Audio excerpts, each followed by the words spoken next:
Здорово! Вот и вышла третья серия цифрового цирка, и уже по традиции, сегодня мы попытаемся разобраться во всех деталях, которые нам показали в этой серии. А разбираться нам придется сегодня во многом, ведь в этом эпизоде нам показали прошлое Королера, переживания Зубов, психотерапию от Кейна, в конце которой почему-то уже сам Кейн стал пациентом. Ну а также, помни, впервые не травмирована после приключения, ну а Джекс весь эпизод был связан. Серия начинается с того, что наши ребята выясняют, на что способно тело Помни, заставляя ее задерживать дыхание.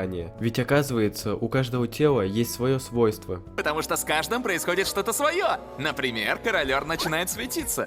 Лапшичные волосы Рогаты встают дыбом, маска Гэнгл начинает крутиться, а Зубл разгибается. Конечности выпрямляются. Иди.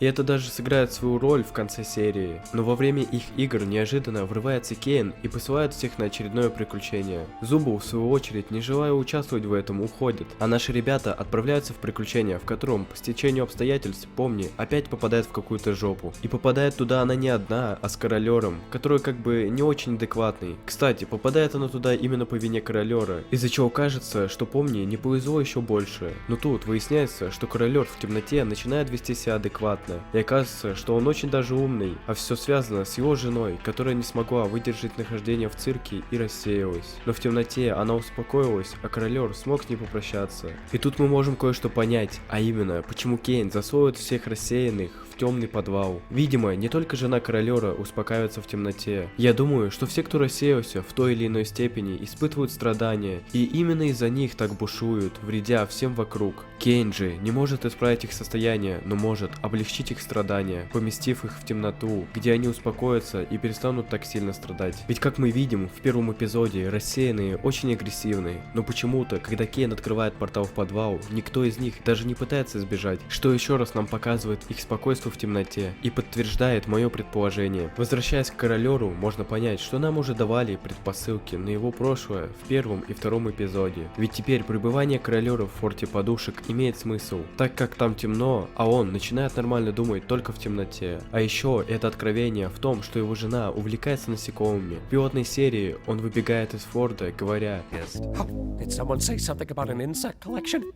очевидно, он вспомнил свою жену, но в момент, когда вышел на свет, снова все забыл. Также во втором эпизоде, ближе к концу, когда они возвращаются в конфетное королевство, и когда Королер и Рогата разговаривают, Королер упоминает, как он помнит, какой Рогата была, когда впервые вошла в цирк. И это происходит, когда голова Королера была накрыта ведром. А в третьем эпизоде, когда появляется голова этого монстра, он говорит следующие слова.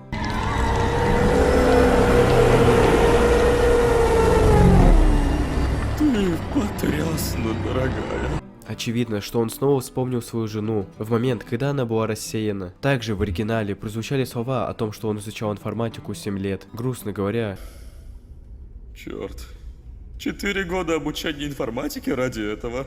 что порождает кучу новых теорий. К чему Королер сказал эти слова? Помогал ли он создавать цифровой цирк, или же был просто бета-тестером? Ведь его слова можно трактировать как 7 лет изучения информатики ради этого. Ради того, чтобы застрять в этом ужасном виртуальном цирке. Ведь как мы знаем, цифровой цирк является игрой с дополнительной реальностью, для которой понадобились бы свои разработчики и тестировщики, а Королер как раз изучал информатику. Возвращаясь к моменту, когда ребята уже ушли на новые приключения, Кейн, пытаясь найти Зубл, берет и просто призывает ее одним щелчком пальцев. И это подмечает Зубл, говоря: Ты что, всегда так умел?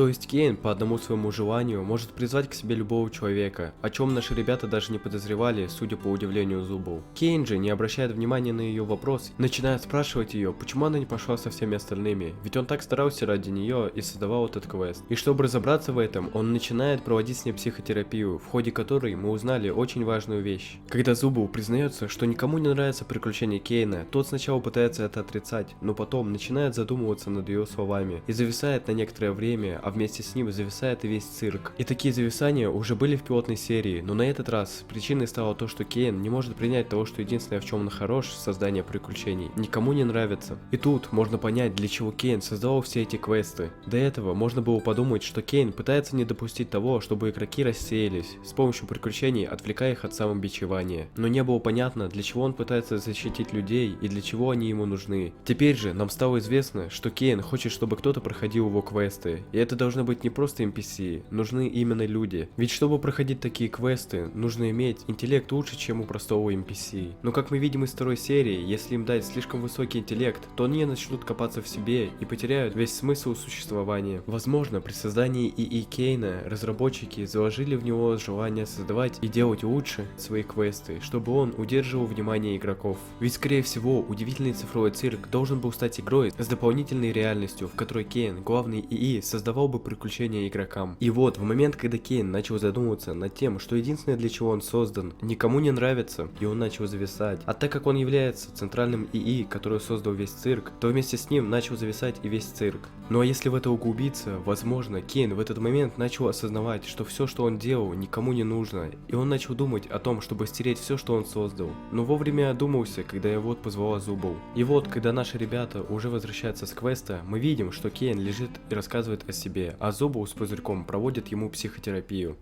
Прошу, не оживай. Ладно, не буду.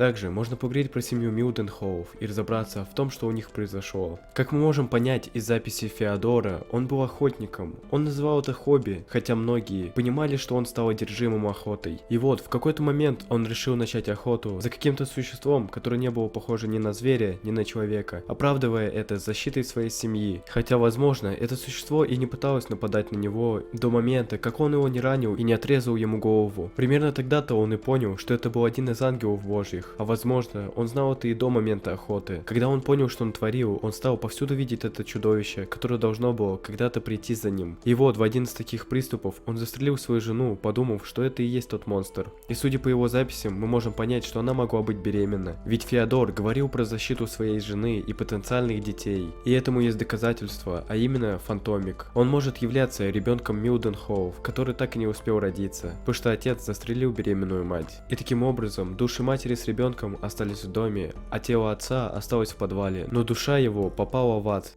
Ну а если тебе понравился этот ролик, не забудь подписаться на канал, ведь нас уже почти 6000. А также заходите в мою телегу, там тоже иногда бывает контент. Пишите комментарии, ставьте лайки, а я погнал.